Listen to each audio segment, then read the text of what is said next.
Menteri Rangba Kejela ukondret ki sangma mentakeski ula ongbiang baka Sorkar kan Khot iki Briew sya Jingiakren haswa banwan raaya kamat ka Iadei bat ka Lynti rel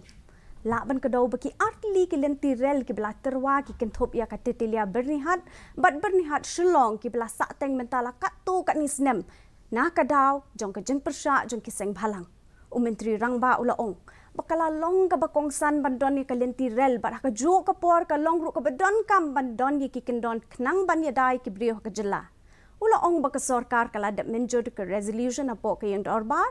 ban kentu ka Sorkar pedeng bat pentrai kam ke inner line permit ha Kejela.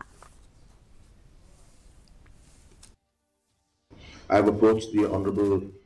Minister for Railways, Government of India, and urged that these are matters where we need to consult and take our stakeholders into confidence, and hence we require time to discuss matters with them. And only once we're able to resolve and come to some kind of understanding would we want to go ahead with things. I've mentioned before that we have discussed whether we can start with goods train, because goods train is something that will help the state's economy and the farmers and everybody, and that could be one way to start.